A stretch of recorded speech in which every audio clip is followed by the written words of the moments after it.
Hey everyone, welcome to the Investor's Guide to Joy. My name is Paul Graham, and today we have Charles Reed here, who is going to be giving us a wealth of information as it relates to business owners, their mindset, talk a little bit of tax stuff too, and really just have a lot of valuable lessons to take away with. So thanks so much for being here and sharing your wisdom and experience. Oh, my pleasure. Thanks for having me on. Yeah, you bet.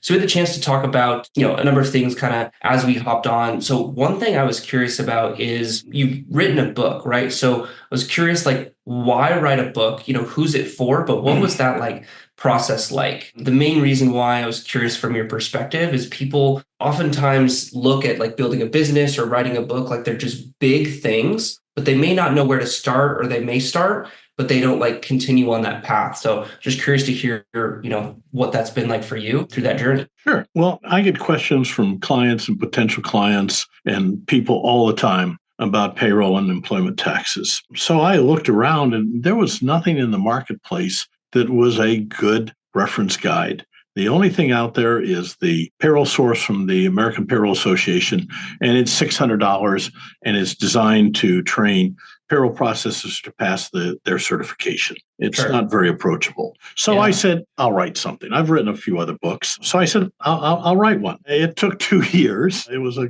great deal more difficult than I expected. It was a far more complex book than I'd written before. Okay. So I actually got a publishing house. I got Wiley and Sons as my publisher, and they added a great deal to the process. They made it a much better book than it would have been had I self-published like I did the previous ones. So they provided help with editing, with design, layout. They had somebody that was able to do the index and so on. It's a much superior book to what it would have been. But basically, the subtitle is a guide for small businesses and startups. And that's what it's for. If you're running a Fortune 500 company, the book is probably not for you. You've got staff and you've got an HR specialist and a payroll specialist out there, or staff of them. You've got somebody with my level of knowledge and expertise that's right there on staff. You don't need the book. The book is designed for small businesses and people who are going into business, so they have something they can refer to and say, what about this? What about that? Do I need to think about this? And it has lots of horror stories in it of things to do because they will get you in trouble. Yeah.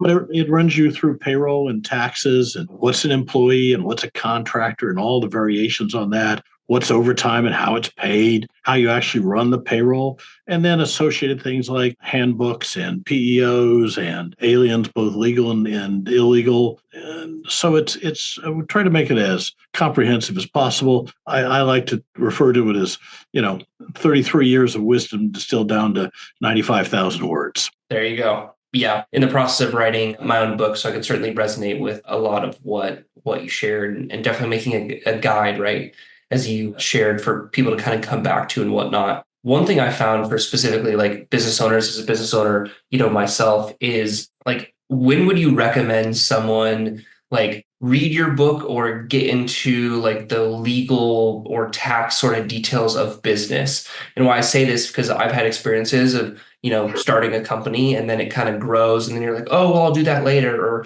hey, shame on me, I didn't know. But yet, you're paying these penalties or whatnot. But really prioritizing that time of like, hey, I'm going to sit down and know this information instead of like generating new sales is extremely like stressful and challenging on specifically that like new business owner.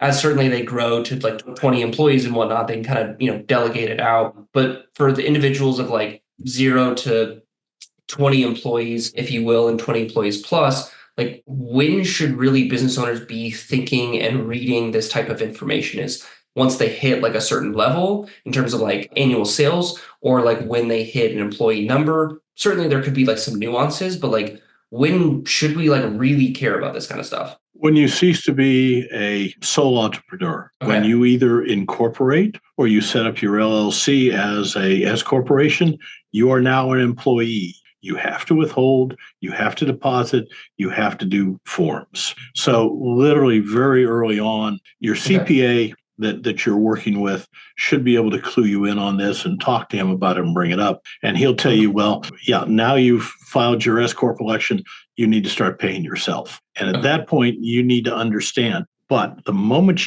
it's bad enough when it's just you, but the moment you hire somebody else, a lot of things happen. Yeah. Because if you're not doing things correctly, It takes one disgruntled employee saying something to the state unemployment people or the state revenue people or the labor department or the internal revenue service, and you'll get audited. Yeah. And if you're not doing things right, it can be very expensive. We've had clients be put out of business. They've come to us with problems, and by the time the dust is settled, they're no longer in existence because of the penalties and interest that have accumulated. Had a company come in the other day. It's relatively new, so we can probably salvage them, but they're paying a lot of their people as independent contractors when they're truly employees. And you can get away with that until one of them goes down and files for unemployment. You fired them, they quit, whatever, they go down to get unemployment. Well, there's no records of you paying them payroll, but yet I got paychecks. The auditor will be out within a couple of weeks. So you've got to be proactive on this stuff, because the cost of not being ahead of it can be extraordinarily expensive. And the IRS is not a forgiving entity. The kinder, gentler IRS they promised us here a number of years ago never materialized. Sure. Yeah. Does that also go the same with like virtual assistants? And if you have like partners in the company as well, again, to like prioritize that and take it, more serious, more like sooner? As long as they're truly independent contractors, there's not the issue. But you have to know the difference. Now, your partners, a partnership is a different entity than a corporation, and there are tax problems involved in that. For instance, you can't pay yourself payroll as a partner because you are a partner and you're taking draws and distributions. So there's a lot of nuances in there that your CPA needs to advise you on. But you really, really need to be on top of this the moment you hire an outsider. That's when you need to be on top of it before you bring them on board. Yeah. Okay. And that makes sense. Definitely good to know for individuals in my circle. And then also just sometimes for myself too, because it's one of those things that like, yeah, you need to know and should know, but man, running a business again has its challenges. And, I found again, there's a difference between like having an entrepreneur type mindset mentality and then a CEO type mindset mentality. So if you have a CEO mindset mentality, it's like, hey, no, we need to do this. Let's set aside time for this. We're doing this quarter. Entrepreneur is, yeah, sometime I'll do that, right? So yeah, definitely dedicating time to your point in those different situations is beneficial. Yeah, it comes down to working on your business as opposed to in your business. Most entrepreneurs, including myself, we went out and created a job, okay, and an income stream. Yeah. That's not how you grow a business. You grow a business by working on the business and making the actions in it repeatable. Yeah. So it ceases to be just your skill set, which may have been the beginning. And what we did is, of course, as we grew, I designed a system where every payroll for my clients was done as if I did it. Checklists, procedures, manuals, and everything else. So every payroll we produce is produced as if a CPA produced it. Okay. Is that how you grew your business as well? That's part of how we grew it, by providing really quality work. There's a lot of competition out there, and they do the quality varies, and the quality of service varies a great deal. We're very service oriented because that really sets us apart. But our mission is to provide a perfect payroll on time every time, and that's a lot goes into that, because there's a lot of moving pieces between the client and the government and us, and movement of money and paper and checks and deposits and forms and all that other stuff. You've got to be on top of all those details. Yeah, certainly. One thing I found, I had a residential exterior painting business, oh gosh, at this point, like almost a decade ago, but in any case, I was cutting those checks, right?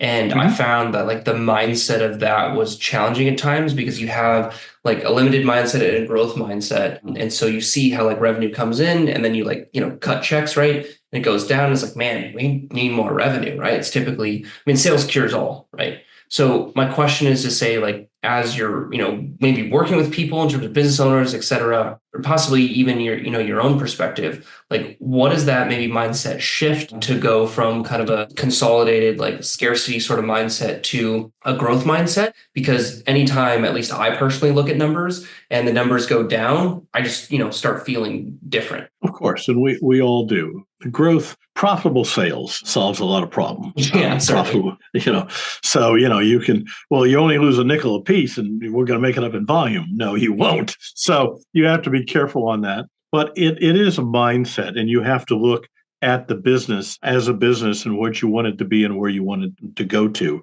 And you have to look at the numbers. You have to chart them out.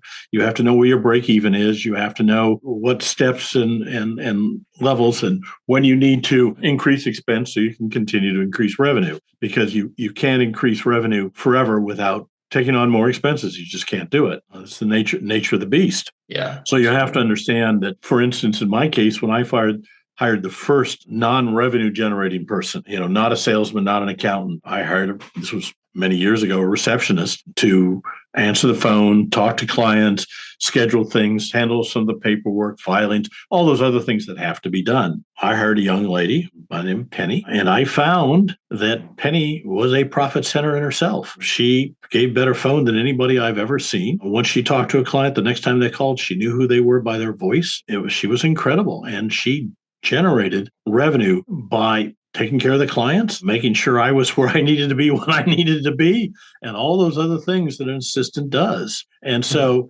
that was a major revelation to me, that you can make money in all kinds of ways and increase revenue in all kinds of ways within a business. It doesn't have to be just that salesman selling another contractor, that accountant doing another tax return. It's just all. It's a whole process, and everybody plays a part. And if everybody's playing their part, they all contribute, and it all helps with the business to succeed and grow and be profitable. Yeah. Certainly. It almost gives me a visual of those like Viking boats. You have a bunch of people in there and they're all kind of like rowing in the same direction, right? So it's just, to your point, like providing a good quality service regardless of the role that they're in. And in her case, she was able to build those relationships, which then, transcended across the company. So it's definitely a good perspective to keep in mind, because yeah, sunk cost employees are a challenge to think about, like when to hire, because, you need surplus, income or net operating income to then, offset them. But what would you recommend in terms of like companies like hiring, or like when to hire, right? Is it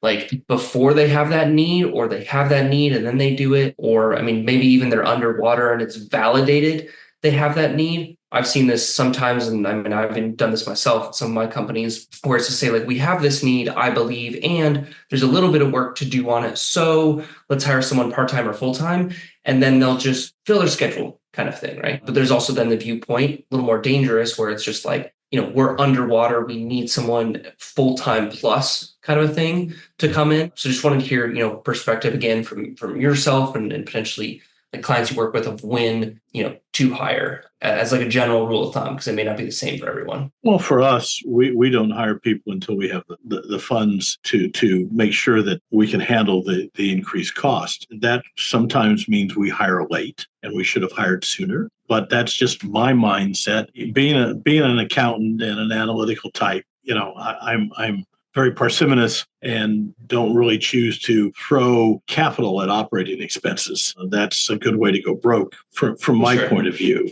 So we tend to be late into hiring, and that can hurt at times. But, when you're small, and we're not the huge company, that's when the CEO, spends a few more hours at night or weekends. Sure.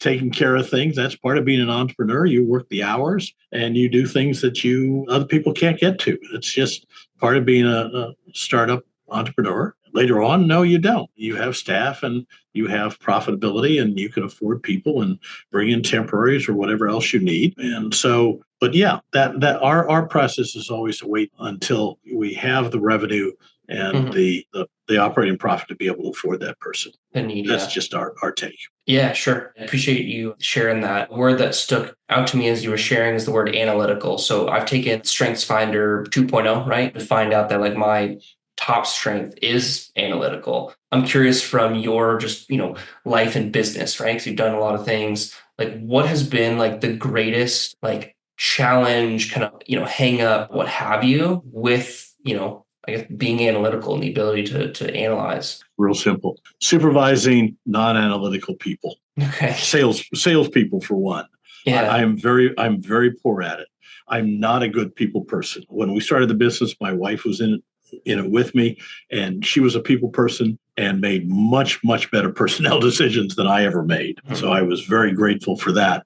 But I can't supervise salespeople. I don't understand them. It's one of my weaknesses. So I hire people to do that because I can't effectively do it. I've tried for years, and it's they're the glad handing, the backslapping, the typical salesman. Sure. Sorry, I don't understand them, and I don't relate to them well. So Yeah. it makes it very hard to supervise them. Sure. Yeah. And that's interesting you said that. I at one point was in sales. And so, yeah, I've had an interesting dynamic of like being in and can relate, but, would rather be working on that project in kind of the back of the room. For me, in some ways, that's been the book recently. So yeah, can definitely understand that. What have you said, or what have you really found? And maybe there's multiple things with this, right? That you then do focus on and are like the most amazing at, right? If it's not, managing salespeople, like what is that thing or those things that are like, you just multiply, Midas touch almost. Well, where I do very well, being an analytical and being, detail oriented, is I've set up originally all the procedures and policies, but I oversee the compliance. I'm the U.S. tax court practitioner.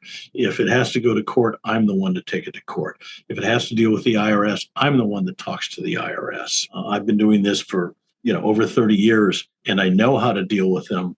I know how to influence them. I know how to get the outcome I want. It amazes my staff sometimes to listen to me. I'll get an IRS agent on the phone, and we'll spend the first 20 minutes just shooting the breeze, talking about kids and grandkids, all that kind of stuff, developing a relationship. Then I have the knowledge, and in many cases, and not to brag, I have knowledge that they don't have. And I can explain things to them and show them where in the regs, in the law, and in their own procedures, how things are done. And once I've developed that relationship with them and then step them through what I need them to do for compliance purposes, I'm very, very successful at it. I don't yell at them. I don't scream at them. I don't jump up and down, because that doesn't work. That's why I prefer clients don't talk to the Internal Revenue Service, because to them it's very personal and they will get emotional about it. And I won't, because it's a phrase my lawyer used years ago. It's kind of like playing high stakes poker with somebody else's money. It's a lot of fun, and if you lose, you lose. It's not a big deal because it's not your money. So yeah. That's my big strength, is taking those analytical skills and the people skills that my wife taught me, and dealing with the service, dealing with the courts, dealing with the prosecutors, dealing with the district council, whatever I need to deal with to advocate for my clients effectively. Yeah. Yeah. Fun sort of tangent story that I can definitely affirm on this. Went to a casino of all places, played blackjack, lost I think it was like $100 in like 5, but I'll say 20 minutes, like just quick, right? Unexpected of me. My friend at the time was like, I still want you to play and hang out. Like, here's $100. Let's just, stay at the table, whatever. Ended up turning that into $300. He then, put it all on black or whatnot at a roulette table, notched it all and said, hey, that was really fun. Like, it's like, we just went up. So it is fascinating, at least for me. And I resonated with that story of like other people money, like Monopoly money, like, oh yeah, like I can just create anything, actual dollars, my own dollars, like very, risk averse by all means. And the corollary to that, of course, is that's what happens to a lot of investors' money. It goes into businesses and people have all this venture capital and do all kinds of silly things with it and waste it.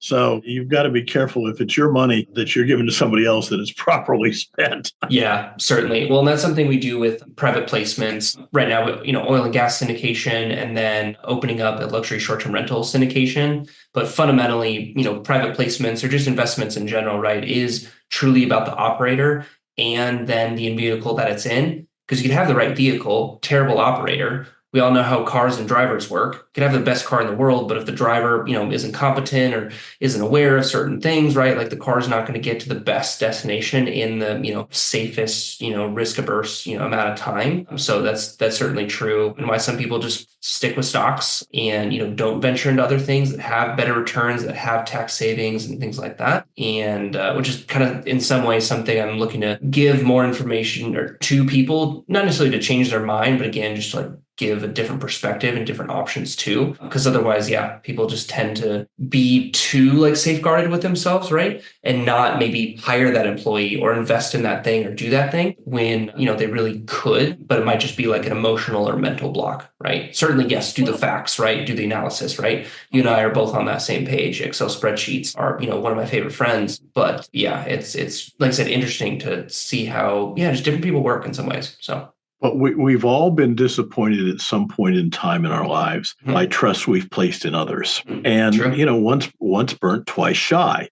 So if you've had an investment go bad, you've had an employee go bad, it's difficult to go out and do it again because you are worried that the same thing's going to happen. So I understand the mindset. And it's where entrepreneurs succeed is because they're willing to take risks. And if you're not willing to take risks, you probably shouldn't be an entrepreneur. Go work for the government and get that guaranteed check and that 30 days vacation and retirement at 30 years, and that's fine. Yeah. It's not for me. I much prefer being an entrepreneur. Sure. But it's not for everybody. What would you say is like a big, I maybe don't want to use the word life lesson, maybe perspective, but were you always like entrepreneurial or did it kind of grow on you? Let me first ask that. No, I've always been that way from when I was 6 years old selling candy for summer camp. Yeah, okay. Grew up in a family business. Yeah, I've always had that entrepreneurial bent. I did 15 years in corporate because I, thought that was the way to get ahead. Sure. And I gave up on that,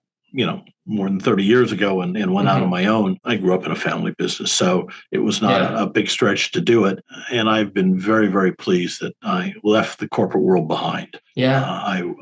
You could not get me to go back. Sure. Unless it's a speaking engagement. At least just what I've joked about. Yeah, sure. Yeah. I had a similar kind of, story, taking like the flavored Tootsie Pop things and like putting them in water. And then I was like, oh, this one's strawberry. Well, turns out those, artificial flavors are terrible to just taste. So, being an entrepreneur is trying a bunch of things. For the people who, may not have that, 6-year-old experience or that family business or, are currently, well, probably in corporate, right? Because they're not an entrepreneur. Is there like something that you would like give them? Like, I'm thinking of almost like a test, like, hey, if you're trying to figure out if you're an entrepreneur or not, like go do this test or like try this or something. Like, is there an advice or motto or something? I mean, there might be multiple things, right? But, you kind of had a really good framework around you. For the people who don't, what would you say? Go dip your toe in the gig economy. Have a side gig, have a side thing while you work. Nights, weekends, holidays. Try it. If you like it, expand it. If you don't, well, close it down. Get your feet wet. Dip your toe in the water. See if it's cold or hot. Yeah. You don't know until you try it. You may find that you like the experience and you like what goes on. You like the risk taking that goes with it. And so you'll expand it. Or you may find that you can't sleep at night and you wake up in cold sweats and you just say, this just isn't worth it. No. Well, fine. Close it down and, get a second job if that's what you need. But if you don't try it, you'll never know. Try it. You may like it. If you don't, well, wait a few years and try it again. That is a very true statement. I've been in and out of corporate a couple times, but yeah, whether it be for, income or trial or perspective or what have you. Yeah, definitely. Again, the concept of trying, I think, is a big thing with entrepreneurship. And not being tied to the outcome, but, learning the process are the key things. And always staying curious has really helped me. And it seems like in some ways it's, helped you as well, even when it was, long career in corporate. I think you mentioned your, wife was kind of in the business. Is that pick up on that? Right. We started the business together. Okay, great. And she worked in it for, probably 8 or 10 years. Awesome. And then went to build the house. Cool. For us. So it was great. And she stayed involved in it until she had her stroke. So I grew up, my parents worked together. Uh-huh. So I thought working with your spouse was normal. Yeah. Well, working with your spouse is an unnatural act. And you will learn if you do so, if you work with your spouse, your partner, that the relationship you have at home is not the same relationship you'll have at the office. And you'll have to learn to separate those two. My wife was not the professional accountant, I was. So when I said things had to be done a certain way professionally, that's the way they needed to be. And, at home, it was, happy wife, happy life. So she was used to getting her way. And at the office, I wouldn't do it. And so Hmm. it took us probably a year to redefine our relationship. So we had two. We had an office relationship and we had a home relationship. Sure. It was a very interesting dynamic. Yeah. We actually got some counseling over it, so Sure. it was Yeah. it was tough because it was a major change for how we interact. We'd been married more than 20 years at the time, Sure. so we'd pretty well settled into who we were and how we reacted with each other, and then we had to change things, and it was interesting. It worked out, Yeah, but certainly. it was real interesting. Yeah, no, I mean, I've heard in some ways, yeah, it's just because you did something different, you then grew your relationship in, a different way. And certainly, putting the right resources, you mentioned counseling, right? Putting the right resources to have it grow the right way, not just grow, right? Because you can grow in, Mhm. bad ways. Because yeah, I mean, my parents, didn't, and certainly people, have parents who did work together or didn't, or what have you, right? If they are business owners, you said define the relationship. I'm thinking, is that like I mean, dare I say contract or something? Like, are you writing down like, hey, at home, I'm like this, like, I don't know, almost like 10 commandments kind of thing of like, hey, I will, talk to you this way, think about it. Like, was it that tactical of like writing stuff down? Or was it just more of like relationships kind of flowing and being of, hey, like when you said this to me, that really upset me. I would really appreciate when we're at home, we say this or say it in this way or things like that. So just curious if it was like defining was like actually writing it down or what kind of tactical things would you give, people who are thinking about it or maybe like in a situation where they, are significant other and in business? Well, we didn't get to the writing out a contract or anything. We did set Sure. a few fixed rules were proper. One of them, which is we did not discuss work after dinner. Now that made for some late dinners sometimes, but what would happen in the beginning is we'd get done with the day, get done with whatever was the house, get into bed, and she'd have one more thing she had to get off her chest. So she'd tell me about it. She'd roll over and go to sleep, and I'd sit there and worry about it until 2 in the morning. That had to Sure. stop. Yeah. So that was a fixed rule. After Okay. dinner, no more business. Period. If you've got something, it'll wait till morning. Yeah, So sure. that was one of the few fixed rules that Okay. we put into place. Most of it was just, yeah, why did you say that to me? Because this is how it has to happen. Mhm. Oh, okay. And why did you do this? And you hurt my feelings. And yeah, there was a fair amount of that. And that's why we brought in a counselor and Mhm. helped with the communication, because communication is critical. We'd learned to Certainly. communicate in our marriage, but we hadn't learned to communicate in our business. And we didn't Yeah, have 20 years to develop that. And since we were co-partners, nobody was willing to take the subordinate role. sure. So we had to develop those roles and what each business role covered and how we interacted with each other in business. So it never got down to written contracts or anything, but it was Sure. it was a lot of defining the relationship. Yeah, defining, yeah, that makes sense. And yeah, kind of that fixed rule sort of piece. Yeah, that is definitely a good, yeah, perspective and definitely things to keep in mind. Almost makes me think of like, I mean, there probably are, but just like communicators in business, right? Like there's counselors for, the home, individuals that are coming in to help you communicate in business. Cause I've seen that, corporate or even entrepreneur, basis where you just say something or, not say something and people think and feel different things that it may have meant to be or things like that. To your point, yeah, I mean, communication, certainly is everything. So yeah, great reminder in all relationships, not just business. So Absolutely. yeah. So this has been great. A lot of good perspective through a number of different things with, business, even just with, relationships and at home as well, and how that, can potentially be in the company. What would you say, like through your, guide to joy, if you will, like what kind of motto or quote or situation or experience kind of would you leave from your perspective? There's two things I do. One of Okay. which I stole from Bill Gates before he kind of went off the rails, Okay. is that people will overestimate what they can accomplish in a year and underestimate what they can accomplish in a decade. It is entrepreneurship is a marathon. It's not a sprint. It's one step at a time, 1 week at a time, 1 month at a time, 1 year at a time, and you'll be amazed what you can accomplish over a long period of time. Yeah. You're not going to be that unicorn, and most of those unicorns, Bill Gates, Bezos, and others, didn't do it in a year. There was a lot of work to get there. Yeah, they got there and they got quite wealthy out of it. You may or may not ever be that wealthy. I wouldn't expect it, but you can be amazed at what you can accomplish over time. And then the other thing is a truism in how we do business. There's never a traffic jam on the extra mile. If you will go the extra mile for your clients, you and they will both be amazed because your competitors won't. It will set you apart. It will make you unique. It will impress your clients, and it will bring you results like you cannot believe if you'll go the extra mile. Yeah, that's a great, that is a quote that you made. I picked it up someplace years ago. There's never a traffic jam on the extra mile. Yeah, that's great quote. Almost speechless, but want to thank you for your time. That's something definitely to keep in mind. So thank you for sharing that, for coming on today and sharing your wisdom, experience, and perspective and all these things we chatted about. My pleasure. If something resonated with you today, share it with a friend. And if you enjoyed today's podcast, leave a 5-star review. It's one of the best ways that I can know what and how I'm doing is being beneficial to you and your life as a listener. Thanks for joining. We'll see you on next episode.